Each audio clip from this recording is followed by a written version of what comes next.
Na kamniškem glavnem trgu je danes, točno na 20. obletnico razglasitve samostojne slovenske države, potekala osrednja občinska slovesnost ob tem dogodku. Slavnostna govornika sta bila predsednik Območne zveze veteranov vojne za Slovenijo Kamnik Komenda magister Zvonko Cvek in kamniški župan Marjan Šarec. Predsednik veteranov je povedal: Danes praznujemo dan državnosti in 20. obletnico osamosvojitvene vojne. Vojne so nasploh neprijetne, krute in za mnoge posameznike tudi usodne. Osamosvojitvena vojna za Slovenijo 1991 pri tem ni bila izjema. Vzela je svoj davek človeške norosti. Poleg enot teritorialne obrambe so se v bojih v Trzinu prevzeli breme osamosvajanja tudi pripadniki policijskih enot. Med žrtvami enot teritorialne obrambe je bil žal tudi Edvard Peperko, Kamničan, pripadnik diverzantskega voda iz sestave kamniških enot. V času blokade v Trzinu in prodiranju enot jugoslovanske armade skozi Trzin proti letališču Brnik je bil med bojem smrtno ranjen strani napadalcev specialne diverzantske enote jugoslovanske armije, ki je bila pripeljana s helikopterji.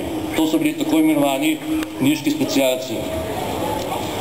Kljub žalosti za soborcem smo vsi pripadniki takratne teritorialne obrambe in občani občina Kamnik nanj ponosni in se ga z velikim spoštovanjem in pieteto spominjamo kot zvestega in poštenega soborca v enoti teritorialne obrambe. V naših srcih in v nepozabnih zgodovinskih zapisih o tedanjih zgodovinskih dogodkih osamosvajanja Republike Slovenije bo za vedno ostal junak, ki je dal svoje življenje za samostojno Slovenijo.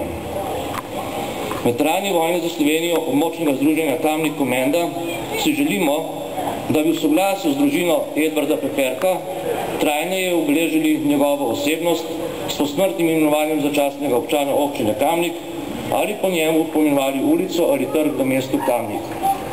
S takšnim dejanjem bi se oddolžili vsem veteranom in občanom občine Kamnik, ki so sodelovali pri osamosvajanju Republike Slovenije v letih 1990–1991. Veterani želimo, da naši javno izraženi pobudi prisluhnejo in je ne prezrejo tisti, ki v teh stvareh odločajo v organih občine. Hvala lepa.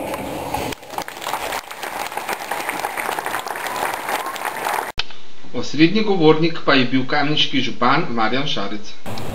Takrat smo Slovenci znali stopiti skupaj. Celo politika je dajala vtis enotnosti, čeprav danes vemo, da so obstajale razlike v pogledih.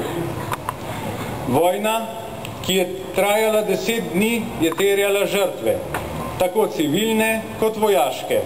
In na to dejstvo se danes prerado pozabi. Ne moremo in ne smemo pristati na zmanjševanje pomena vojne za Slovenijo in pomena slovenske vojske in policije pri nastajanju države. Tudi Kamnik je dal žrtev na oltar domovine. Zavedno je odšel Edvard Peperko, padel je v bitki pri Trzinu, kot smo že slišali danes. Slovenska osamosvojitev ni prvo slavno in pogumno dejanje Slovencev, je pa gotovo najbolj nedvoumno, čisto in državotvorno. Slovenci smo končno postali gospodar na svojem. Pravim gospodar, a kakšen?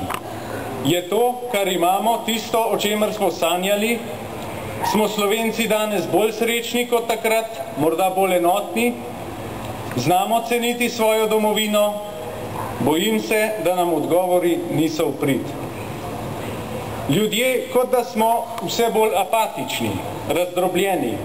Že samo število občin v Sloveniji priča o tem. Kmalu jih bo 212, da v drugih zadevah sploh ne govorim. Ob državnih praznikih ne radi izobesimo zastavo ali pa jo izobesimo celo napačno, kot da bi se sramovali praznovati. Drugi narodi znajo praznovati svoje praznike z več ponosa.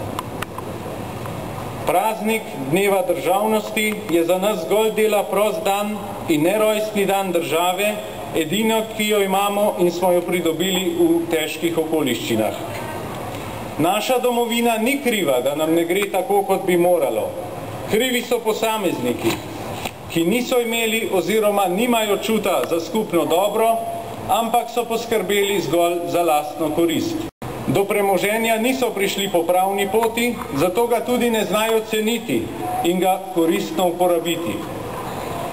Gre za princip, samo da sem jaz preskrbljen, ko me ne bo več, je pa popolnoma vseeno.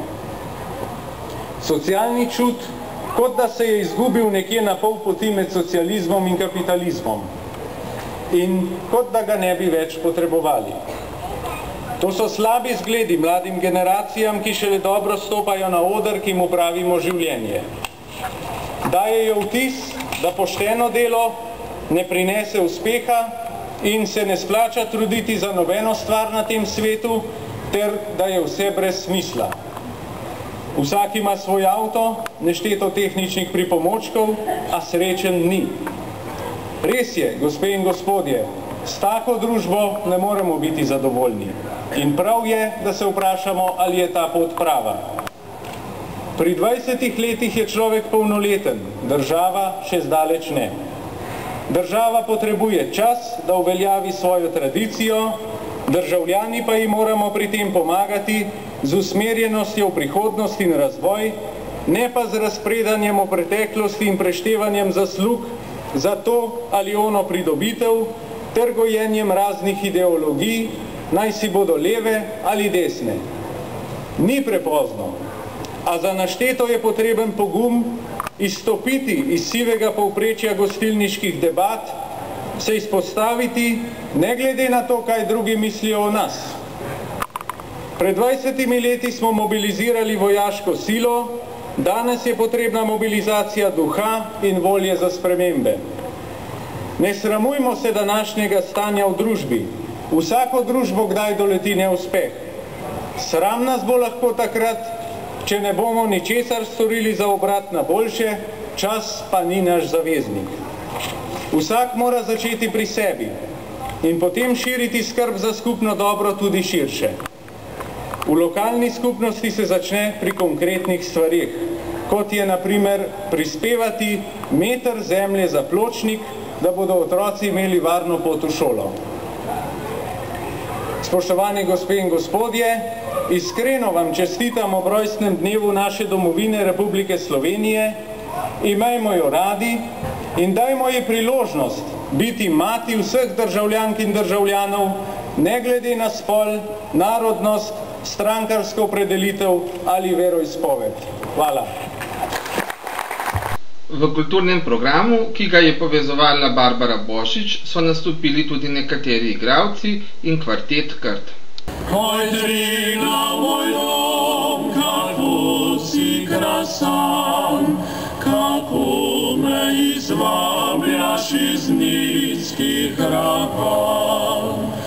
Po letni vročini na starme vrhi, da tam si spočijem samoti srci. Seveda pa tudi tokrat ni šlo brez mestne godbe Kamnika.